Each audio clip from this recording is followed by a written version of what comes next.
everybody, Ben here from the Bonehead podcast, and welcome to Top 5 Friday. Every Friday we have a look at the top 5 something in Blood Bowl, because that's what we do here. This week we're going to look at the top 5 bash teams. So those are the teams that basically win by going through you. Those are the teams you hate playing because you know you're going to end up with a load of journeymen the week after. Or, let's flip it around, those are the teams you love playing because you know that you are going to be able to get to the end zone through their players and there's nothing they can do to stop you. So every week we put our little post out saying, guys, we're going to be doing this top 5 next week, and you guys have been fantastic. We've got nearly 100 responses across all the channels, so we've got a good cross section, so thank you very much for that. We're putting up next week's tomorrow, so please let me know your thoughts, because how we're going to do this is I'm going to go through my top 5 and then we're going to check against all of yours and see just how wrong I am. So let's go have a look at the top 5 murderous, horrible, bashist teams in Blood Bowl.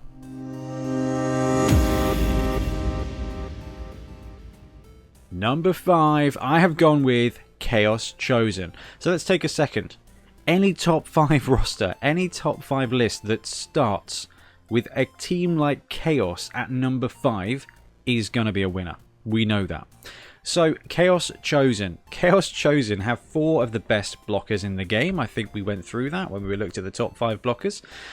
They are just muscle.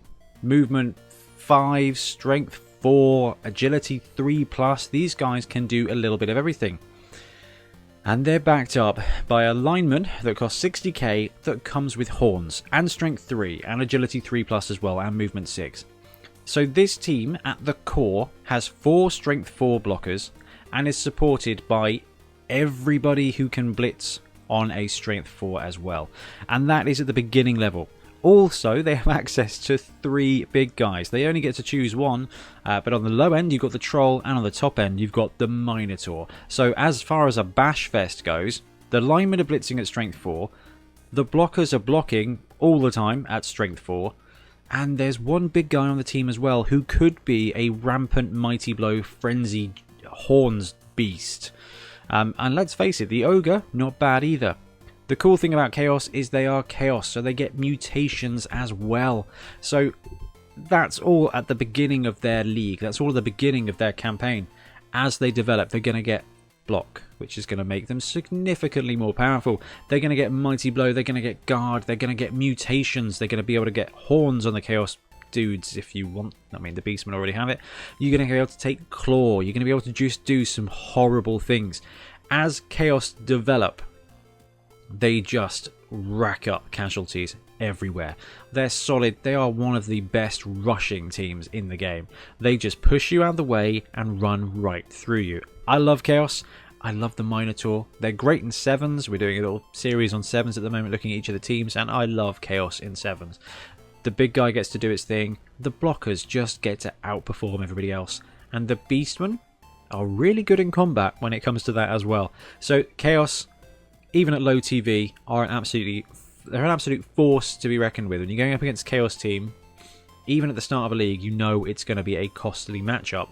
But as they develop, as they get those combat skills, as they throw Claw, Mighty Blow around, and that's before you even look at Pile Driver in Blood Bowl 2020, which I think is going to come up every now and again. Chaos are mighty. Number 4 for me, it's the Black Orc team. So we've just looked at the Chaos team and the fact that they've got 4 awesome players that are strength 4. The Black Orcs have 6 strength 4 blockers that also come with a semi-combat skill. So the Chaos Warriors, they get better as you get block on them. Black Orcs have 6 of them, and they come with Brawler. Now Brawler is not block, it does nothing on defense, but it does massively help on offense. It makes your blocks way more reliable. Not only does it save you from the occasional both down result, it turns some both downs into just straight pows. So, I mean, that's best case scenario mentality. However, let's think about this. If you're blocking with 6 Black Orcs a turn, the chances are you're going to get several pows per turn across those blocks, and that is just murderous. And because they have Brawler to start with, because they've already got basically a combat skill, you can skip taking block for their first development. You can go straight to Mighty Blow, straight to Guard. And because they've got Grab as well, they're going to be able to use those skills as they develop to just control the line. So they are going to be able to pass guys off to somebody else who's going to be able to Mighty Blow them down, or just take another 2-die block, or maybe even a 3-die block, and just murder your team. So on the downside, when it comes to Black Orcs, they have goblins to fill out their roster. But that actually plays into the wheelhouse of being a bash team massively. Hear me out. They may not be as individually strong as a Beastman, for example, but when you've got 6 Black Orcs and a smattering of Guard, fouling gets even better. So you've got 6 Black Orcs smashing stuff to the ground, and you've got a few Goblins that can mop up, and they can make some +2, some +3, some +4 fouls. And if you watch Theory Thursday this week, you'll know that having any foul that takes your opponent's armor to a roll of a 7+ or better, and you're doing, you got good odds to take them out. It makes it a really good risk. So you've got 6 Strength 4 blockers that come with the combat skill. They're knocking guys down, and you've got a few Goblins to come along and foul, and using the Guard with the Black Orcs, they're going to be removing even more players. And you also get a Troll. So I've had a complicated relationship with Blood Bowl Trolls. I'm starting to come around to them, actually, which is a terrifying prospect, because Ogres for life. But the Trolls are also an integral piece of this team. It's not just the 6 Black Orcs you have to deal with as a bash team. It's the 6 Black Orcs and the Strength 5 Troll. That is a ton of strength to put on any line. That you can split it in half and have a reasonable core of 3 Strength 4 linebackers and just 4 Strength 4 or 5 players on the line as well. They don't have access to mutations, so you're not going to end up getting Claw as you go along, but because Black Orcs have half-price bribes, you are going to see them take Pile Driver, because why the heck not? Punch them down, plow them into the ground, and then maybe you've got a sneaky get Goblin to come along and just have a crack as well. Black Orcs, I think, are the epitome of a bash team, because they are going to dominate the line, and they're just going to walk over you.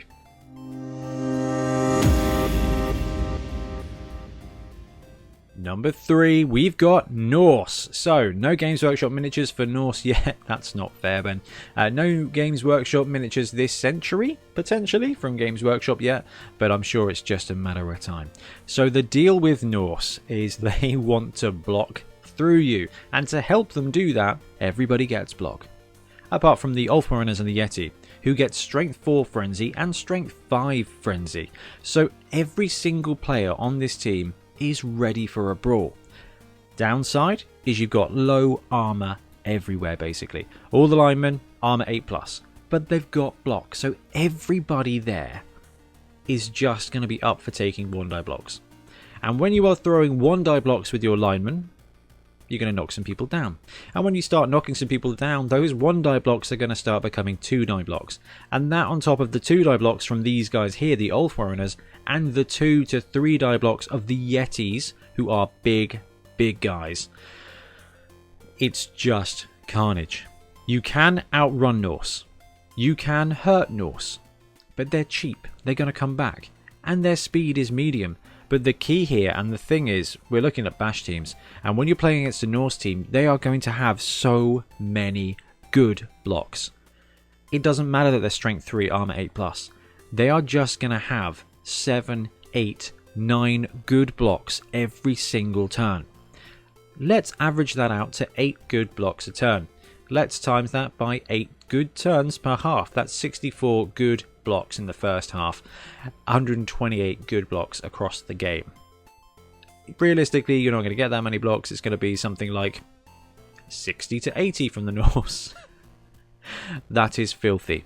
And that's the beautiful thing about the Norse team, is that they just get so many good blocks, backed up with the fact they've got 2 of the best linebackers in the game with the Ulfmariners, who start at Strength 4 and have Frenzy, so they're dashing around removing stuff as well. And you've got the big guy with the Yeti, who comes with Claw, and that is going to cause a serious amount of casualties as well. Yetis are brutal, they are fantastic, and they will murder stuff. So for the teams we've looked at so far, you've got Chaos, we've got good linemen, good blockers, and obviously some of the best big guys in the game. You've got the Black Orcs, who just have more big blockers, who kind of have a combat skill and a troll. The Norse linemen, all with block, and they've got some strength 4 scattered in there, and they've got the Yeti, and they've got some frenzy. This is just going to be a team that makes so many blocks. They're just going to wear you down with dice. You can knock them down, but they're cheap enough to just throw somebody else on to replace them. So Norse are my number 3 bash team. Orcs, Orcs, Orcs. So Orcs come in for me at number 2 in the bash rating. I love Orcs. Orcs are great. They took a little bit of a nerf in Blood Bowl 20 with the animosity, but they gained some by the fact that their Black Orcs are now movement 5, which means you can use them to keep closer into a pack. Orcs are not the fastest team. Most of their players are movement 5, movement 6, and that's as good as you're going to get. You've got the chance every now and again of a throw teammate, but we'll ignore that for the moment. Orcs are going to kill you. That's what they do. Orcs don't even care about the bowl in blood, it's all about the blood. They are here to brawl. You've got 4 big and blockers, movement 5, strength 4, armor 17. These guys are invincible. Alright, they're armor 10, but that's still very, very, very good. General and strength on normal skill up. So that's 4 Black Orcs. That's 4 guys at strength 4. And you've got the Troll. Okay, so you're thinking that's not quite as good as the Black Orc team, Ben. They've got Brawler. That doesn't make a lot of sense. You also get more blitzers than most teams do. The Orc team has more block than the majority of other teams in Blood Bowl at the start. They also have more strength 4 than most of the teams in Blood Bowl. It's ridiculous. So the starting lineup, or we'll say the top 11 for an Orc team: Troll, Black Orc, Troll, Big and Blocker, Big and Blocker, Big and Blocker, Big and Blocker, Blitzer, Blitzer, Blitzer, Blitzer, couple of linemen. Do you know what the tying factor in that? Everybody's got armor 10 plus. So 4 of those guys have got 4 strength. 4 of those guys have got block. One of those guys is a Troll, and he's got mighty blow, and everybody is armor 10. Orcs punch as good as almost any team in Blood Bowl. They've got the strength to pull it off. They start getting guard, mighty blow, block on those big and blockers, and they start to weave this cage of death and destruction that you cannot escape. And that's backed up by 4 armor 10 plus movement 6 blitzers. And even their linemen, as soon as you get block on an Orc, you can put him anywhere and fight anybody. It's strength 3, it's going to be 1 dice most of the time, but 1 die block is going to do it, and if it goes wrong, your armor 10 plus. That Orc is going to Solemn Orc Grundy it and get back up every single time. And the thing is, you don't massively have to take the lineman into consideration here, because with 9 other combat players, you've only got space for 1 or 2 linemen. Maybe you take a thrower. That's not going to help your bash rating much, but at that point you don't need it, because you have got 4 big and blockers, 4 blitzers and a Troll, and just a ton of strength and combat.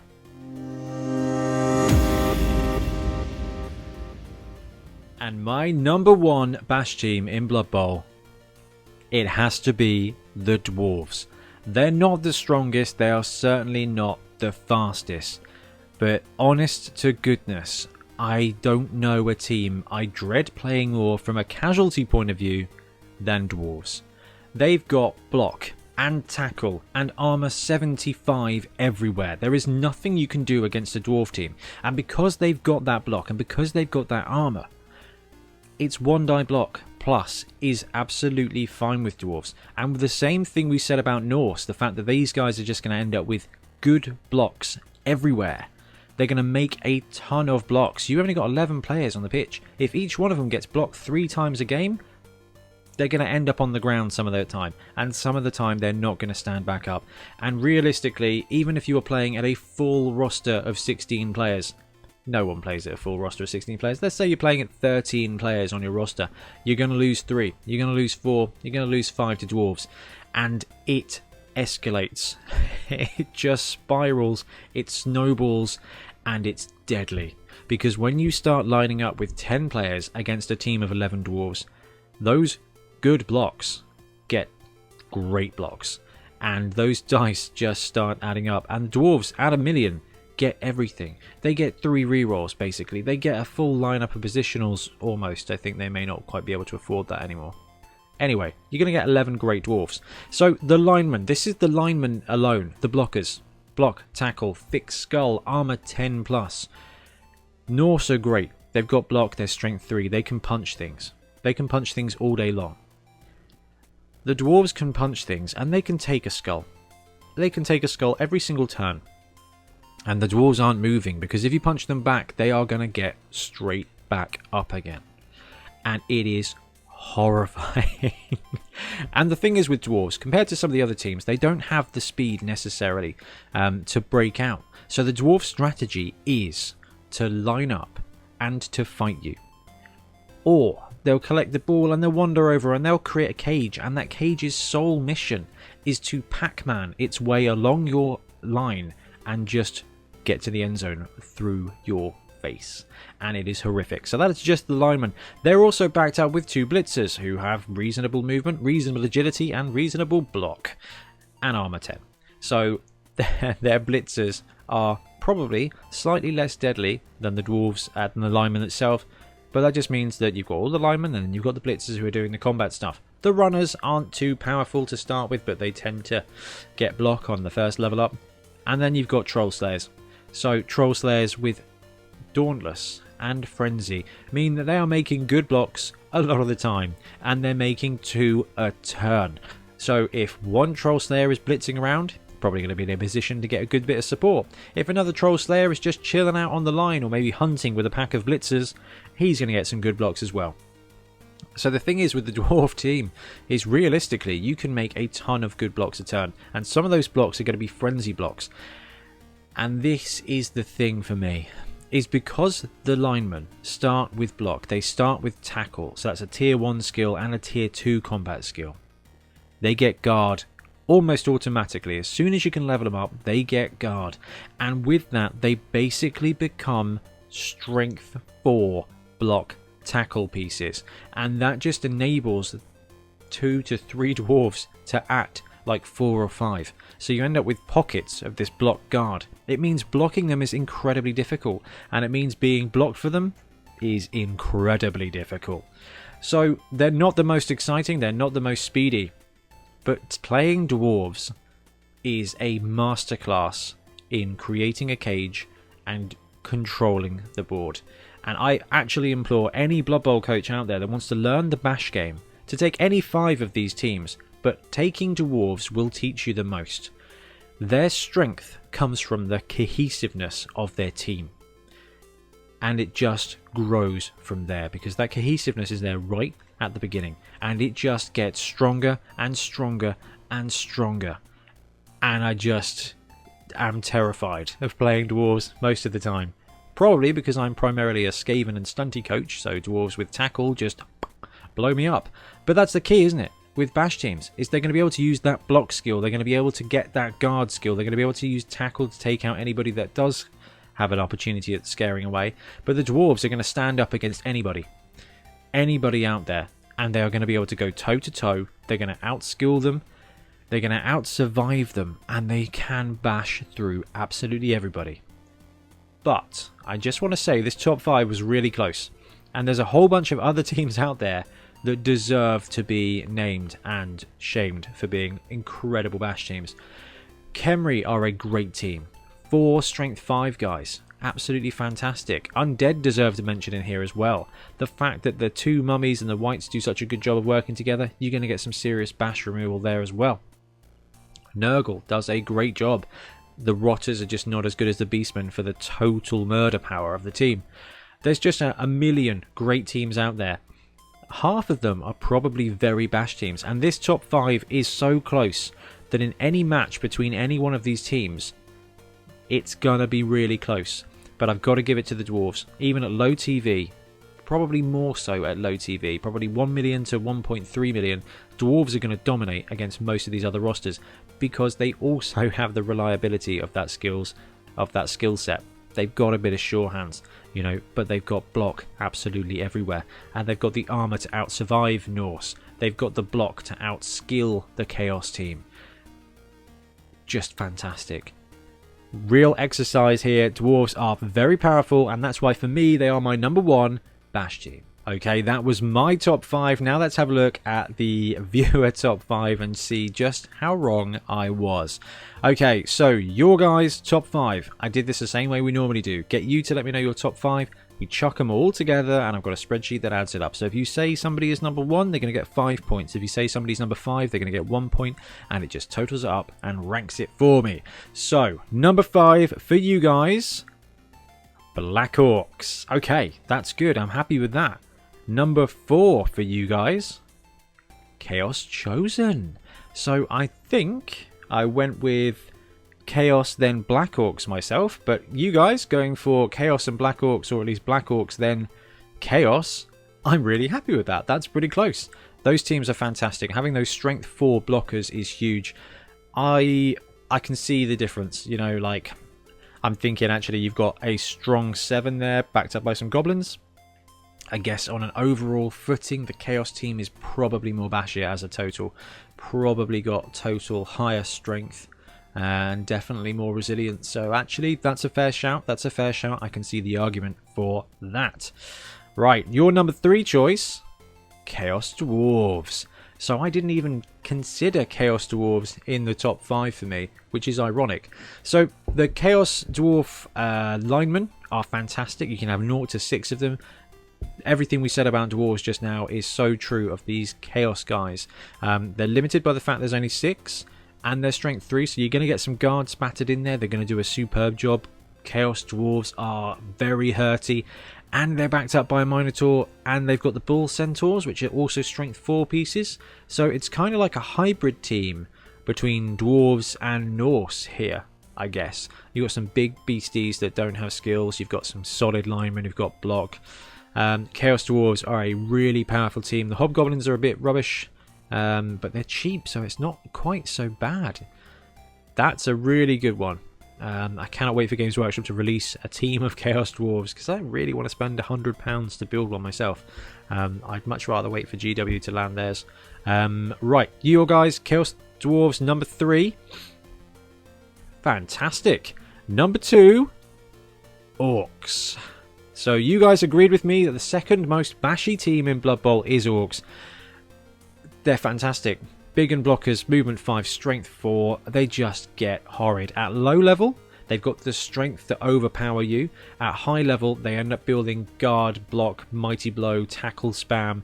And with 4 of those guys, it boosts up the strength of the accompanying blitzers. And you end up with 8 combat players and a big guy. And that is just a significant force. I've played against some high TV Orc teams, and the control game, the power, it is just absolutely horrifying. Like absolutely horrifying. Like Vietnam flashbacks, kind of like everybody's gone. It's horrific. So yeah, I agree with that one completely. And number 1, it's dwarves. So dwarves are not the fastest. They're not the most agile, but man, can they bash. So yeah, dwarves for number 1, orcs for number 2, chaos dwarves, your number 3, and then orcs and chaos, black orcs and chaos for 5 and 4. So I'm really happy. That was really close. That's good. We're in sync now, guys. This is fantastic. Honorary mention potentially has to go to Lizardmen.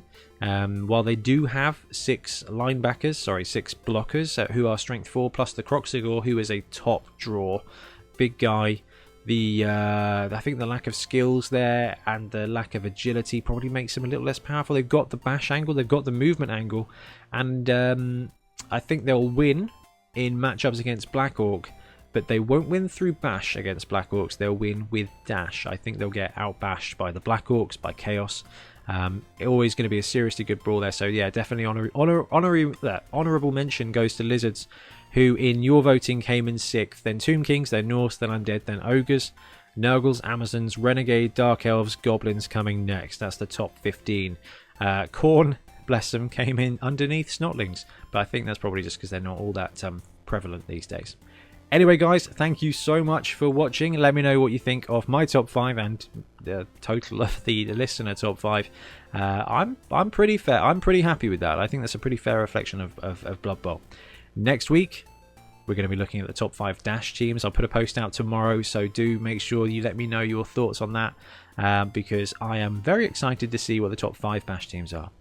Thanks very much for watching. We'll be back soon with more Blood Bowl content. Happy blocking. Thanks very much for watching. We really appreciate your support. If you want to support the show even further, please like and subscribe. It really helps us out. Or come and join us in our Patreon, link below, where you get early access to our content and monthly competitions. See you later.